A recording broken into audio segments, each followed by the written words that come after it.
moment of truth then. Firstly, let's see if the Galaxy starts.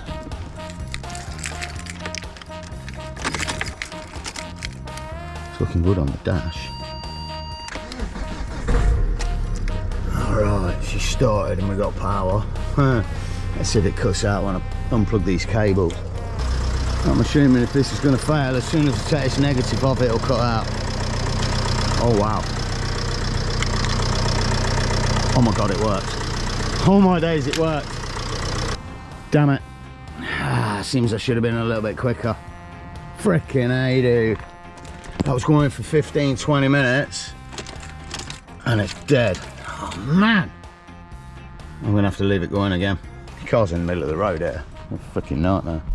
Well, 45 minutes later and finally the Galaxy's in a safe spot on the side of the road. And I should explain what's going on, to be fair. The alternator is blown on the Galaxy, which means even if I jump start it, as soon as I take the cables off, it cuts out and it's undrivable. I've got a replacement alternator and I've also got a guy that's going to fit it for me for a reasonable price, but he's 6 miles away. So somehow I need to get the Galaxy from here down to him. So that's where this plan comes into effect. What I'm thinking of trying to do is recharging the battery on the Galaxy for 2 or 3 hours from the Kia to give it enough power in there to be able to actually drive it 6 miles to the city. There's no guarantee it's going to work, but I'm going to give it a try, and I figure what I'll do is stick a voltmeter on it in the morning to see if it's got that power in there and then give it a go.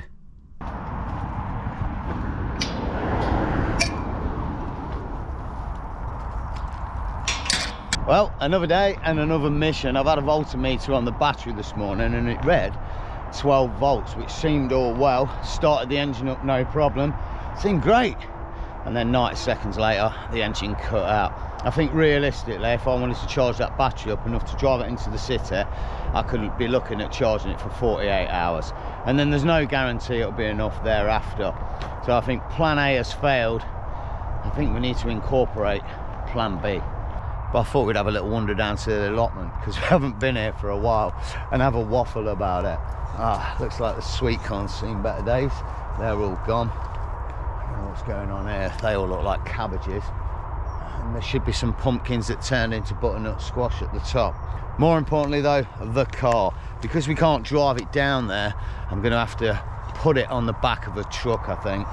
And I do have AA breakdown cover, but unfortunately they've already been out to the house to tell me that it was the alternator that's gone and they won't come out again.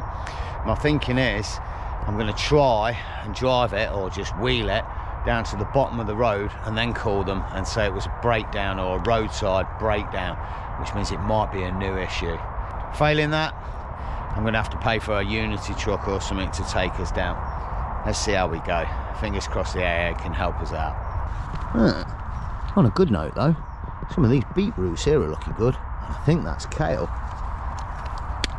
Oh, looks like the butternut squash died. I think it had a frost. Oh well, let's focus on the car.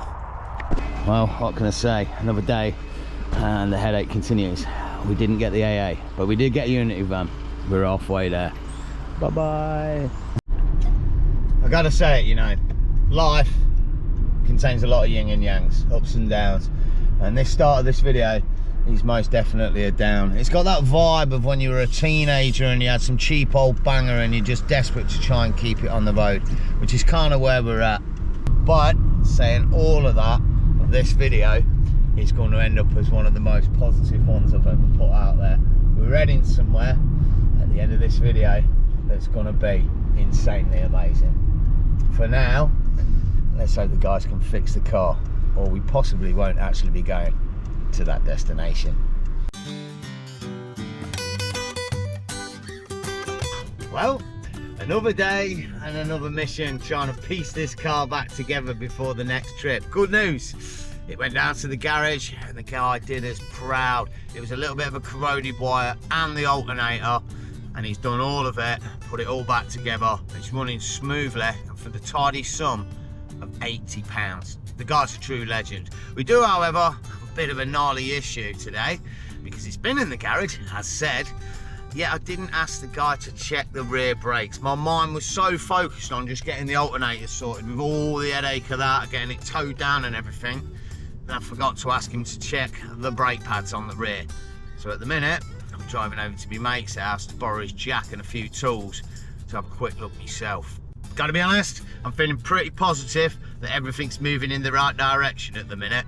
Or didn't feel like that, if I'm perfectly honest, at the start of this video. It's not nice having a car or your crib or your car camper in bits, mate, and not on the road. But we are getting closer. Well, I got around to see the boys. We've had a quick look at the pads, and yeah, 20,000 miles I've done them on them already, and they were old when I got them.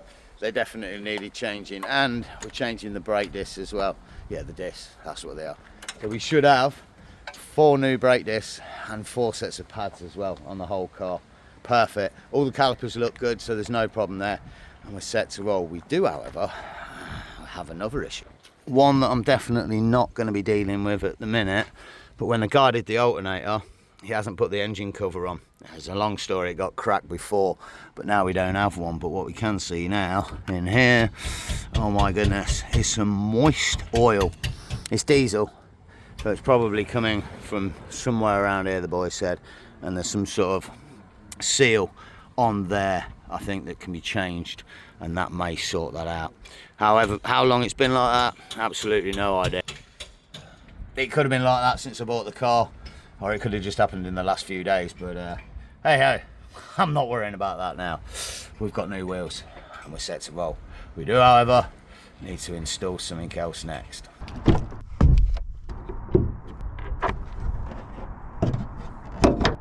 If you're a regular to the series, you'll know when I tell you what this is, that I've waited over 2 years for one of these. It is a DC to DC converter from Bluetti that's going to recharge my power stations. Not a leisure battery, it's designed specifically to run from my battery in my engine bay of my car to the back, and then plug into the power stations to recharge them when I'm on the go.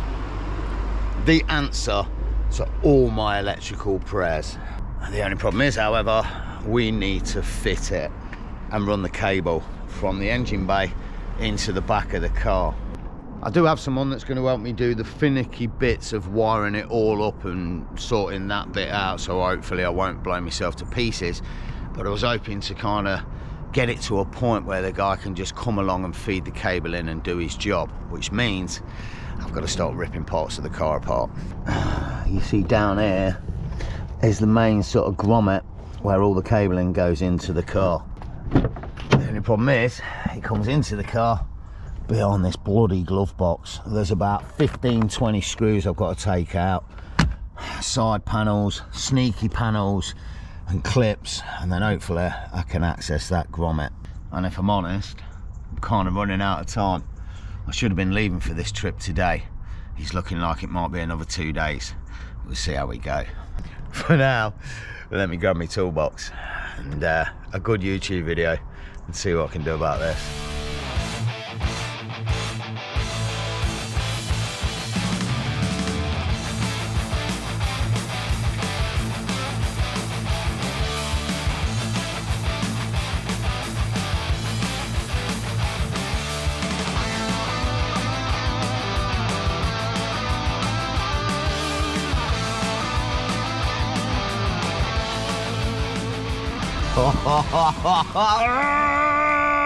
Nightmare. That was an easy job. I've just seen where the bloody wires have to go through.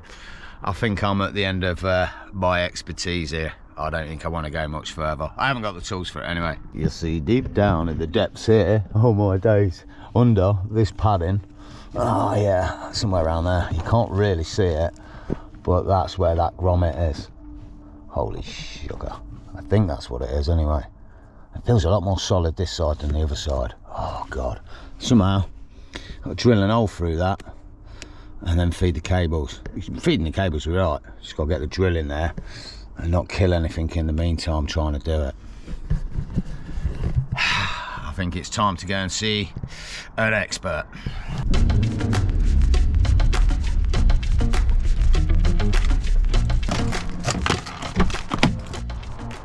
Well, another day then, and guess what, another mission.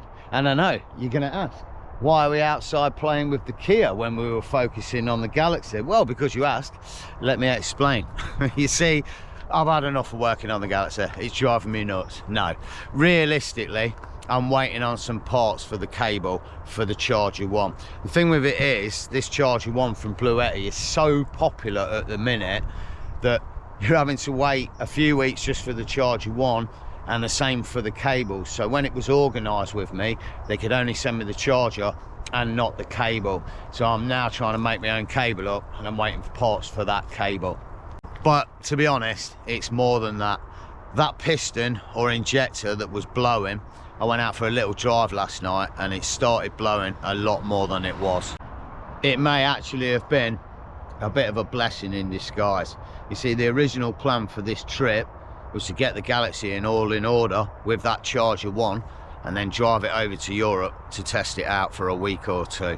That cannot happen at the minute, and if it had gone and that piston had blown while I was over there, not only could it have blown the engine up, but it would have been insanely difficult trying to get it organised and fixed while I was in France, if it would have been fixable by that point.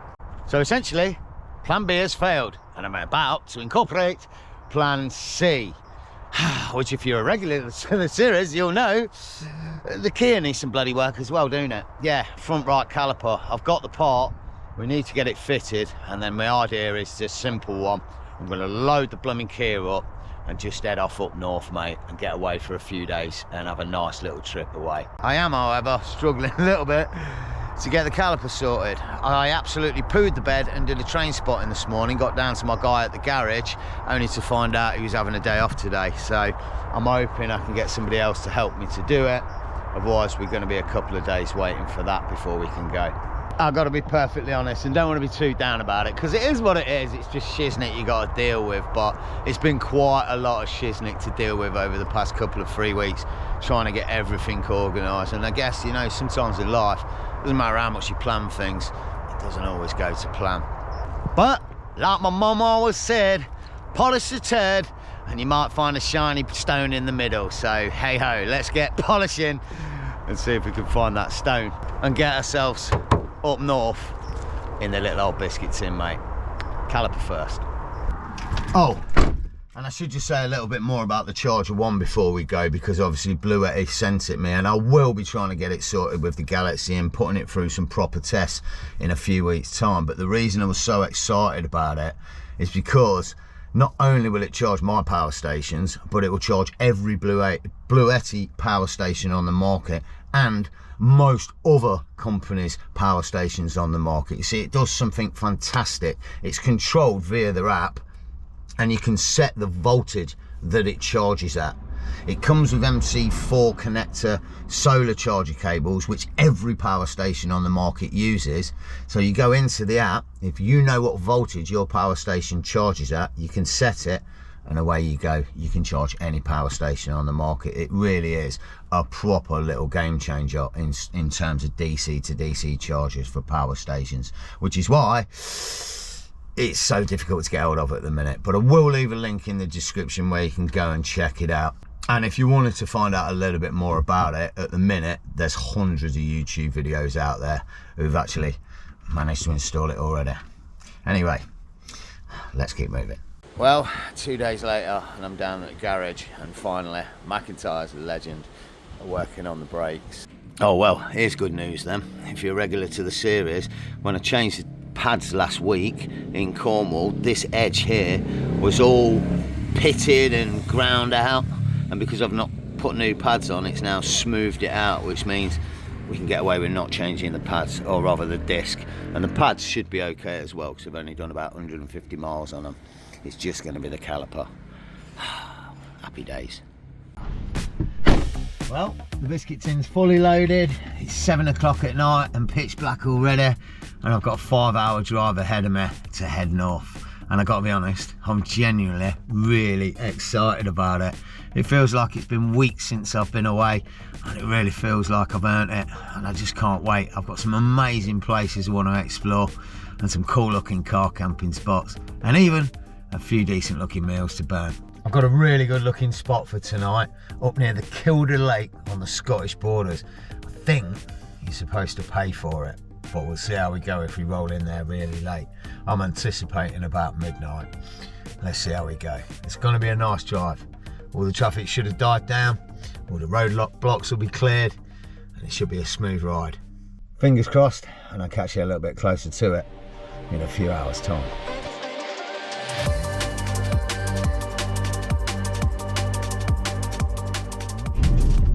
Wow, there's wild deer. There's little does up there. No way. Oh wow. Middle of bloody nowhere. Gotta be honest, the drive up here's been pretty fun. The motorway was closed at one point for 3 junctions, and it took me an hour and a quarter to get back on it. And when I did, I was only on it for 1 more junction. And then the remaining 70 miles of this trip has been small villages and little country lanes. Honestly, it's been a pure barrel of laughs. Good news, we're only 20 minutes from the spot. Oh, I hope it's kosher. It bloody well should be. I'm about to pay £10 to stay there for 6 hours. Oh, nightmare. Oh wow, I really hope that's a joke. Road ahead closed. Oh no, I'm 7 miles away. Come on already. Please no. Wow, good news then. The road wasn't blocked and we're here. It looks like we got company as well. Wicked. Oh, I'm guessing you're not going to see this, but I don't know. Nope, definitely not. In front of us there's a mad red thing. I've no idea what it is, but it's right in the middle of the lake here. The good news is we're going to get a proper shot of it in the morning. Further up where that van was, there's a big wall there and you don't seem to get a view. This looks like the perfect spot. I guess we will find out in the morning. I've paid a £5. It was a little bit finicky on the app, and I've got till 8 o'clock in the morning. So if I stay longer, I'll have to pay again. Ah, so psyched to be here though. It was a long drive, but ooh, it was a good one. Honestly though, for now, I'm absolutely shattered. I think I'm just going to set everything up, have a quick bite to eat, and then get my head down straight away. I do think I'm going to have to turn the car around though. It's not flat here. Gutted. Whoa.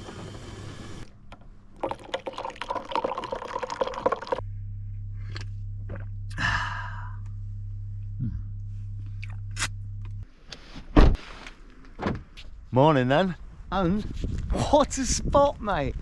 Oh, absolutely legend. Coming in here in the dark last night, not knowing what to expect, and then waking up to this. It's a real popular area, and rightly so. It's beautiful. Good little crack as well. £5 to stay here last night. Got full facilities, toilets and sinks and whatnot, and it's nice, it's tidy and it's clean in there. Open 24 hours, so yeah, if you're overnighting, it's there to use. Can definitely recommend it as a spot to stop off at if you're heading north to the borders and such. The Kilda waters, you can overnight at about 6 different spots around this lake, but you do have to pay at every one of them. There's a main visitor centre over the other side, and I think you can get a little bit more information about where you can stay. But that thing last night seemed to work in the end. It was a bit finicky. It wanted 15 quid if I was going to stay till 8:30 in the morning, and only a £5 if I stay till 8 o'clock. So hey ho, we bagged it. And what a little stroll to be had from the crib or the biscuit tin. Do apologise. Must admit, a bit of a long drawn out drive getting here last night with the blooming motorway being shut. Really made the journey a lot longer than it should have been.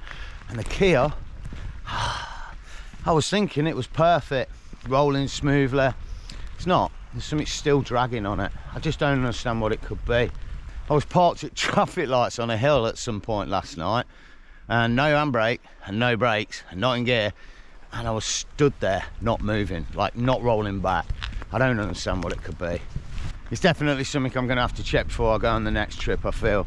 I've got 2 more calipers to fit, but I don't think that's the issue. And I'm pretty sure it's not the handbrake as well, because we've tested that and it goes on and off perfectly. Maybe there's a brake pipe split or something. I don't know how these things work, but it does need checking. Oh, should say as well, while we're on the subject of the Kia, the roof tent on the roof of the Kia. I've seen a few comments, people asking like, do I use it? Why is it on the top? And the short and curly of it is because it's a bit finicky to take on and off for every other trip and swap out for a roof box and such. And also, I don't really have the space to store it anywhere when it's not on top of the car. I have used it a few times in the summer, and obviously it's on the roof at the minute for this trip, but I won't be using it. It just happens to be the best place for me to store it, if I'm honest. And we'll see how things pan out. Maybe we'll take it somewhere a little bit warmer over the next few months and have the chance to actually use it. The Kia and the roof tent. We'll see. I'll be perfectly honest, plans are afoot for a few bigger trips and further afield, but as you've seen in this episode, plans don't always work out. Wow, look at this for a beautiful autumn scene. Honestly, the weather's so mild today. A little bit of light drizzle coming here and there, but it's a beautiful day. It was a nice evening as well last night. I mean, obviously I got there super late, but yeah, the weather wise, it was pretty mild for this time of year, sleeping in that biscuit tin. It could get very cold very quick up this area of the UK. But look, I want to be honest with you guys. I have had, mentioning these trips, a few big trips planned in the works for quite some time, but I haven't sort of mentioned it much on the channel for a number of reasons, and mostly because I don't want to disappoint. I want to make sure that when I'm set to do these trips, they're all ready to go and I can bring it to you guys in a proper fashion. It really has peeved me off having mentioned sort of going to Europe briefly in the last episode and then it not happening in this one. But it is what it is. There was a lot of shenanigans went on, and yeah, I just wanted to apologise, really. It's disappointing for me to not be able to do the things I say when I say I'm going to do them.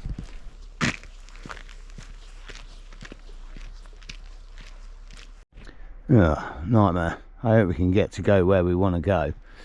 Yeah, look, sounds like they're cutting trees and such down here. I've got to say though, look at this. This is stunning. Almost a sandy crop beach on the other edge here. Whoa! Oh, there's a bit of a hole down there. But yeah, wow. Imagine this in blazing hot summer. I mean, I know we don't get many of them, but every now and again, be a good little spot.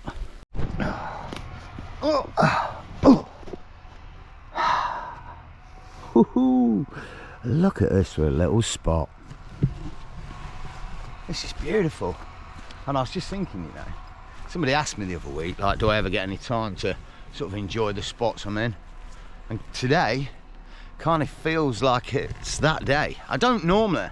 I'm normally to a spot, we overnight, we get up, we go, next spot. I'm busy and fast paced and moving around, but yeah, to take a day out today and just slowly meander around this area, pretty nice. Proper little picture there, eh? It does sound like the forestry workers are working on the route that we want to go down. There's a little island here that you can sort of trek out to. I guess there's some nice views from there, but I'm not sure we can go that way. Let's go have a look. Well, I didn't quite get this. That trail's blocked. He's coming up here. This is weird. I'm going to have a little wander down and see what these signs say. So I have to cut across. Oh, bless you, mate. I didn't know whether he'd seen me or not. Going to take me out. Whoa, look at the state of it he's made. What? Stinks as well. What a fucking lopping neck. Wow. Oh. Bless. He's giggling his chunga off, innit? I've just had to step through all his sludge. But he made that stink. Woof. It just smelled like chemicals and pollution. I don't know what it was. A bit random. Hey ho, we're on the island. Oh, nightmare. Looks like I took a wrong turn and missed the island. I might not have even had to like fiddle past that guy. Oh, that's weird. I was walking down looking at this thinking, oh yeah, we're going to be cutting down and across to the island in a minute. But no, apparently it's over there. Oh, this is a bit odd. I don't think we're going to be able to get to it. I think that dude's in our way. Oh, nightmare. Oh man, nightmare. Oh, Oh yeah! Nightmare. Oh, he's on the trail I want to go down. There's no chuffing way you can go down that trail.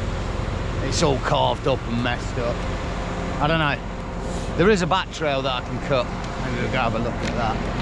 Oh, God. Boots stink now standing in that. This whole episode, plans have not gone to plan. Check it out. No unauthorised people beyond this point. That's a trail. Let's go back to the biscuit tin and put the kettle on, I think. Sounds like a plan. That might work. It's not too windy. I think we'll manage it.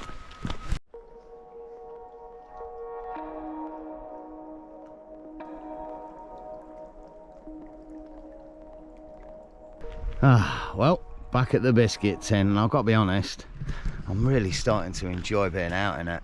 I've got a setup, or I'm getting there now, where I feel a little bit more organised, and it makes it a little bit more cosy throughout the days and evenings. Yeah, in full effect, eh? I should say as well, I think I mentioned it last night, something red glowing up in the water. It's that water tower over there. I guess it's for overflow, but at night there's a load of red lights on there. You probably couldn't have got a shot of it, but it does look pretty damn cool.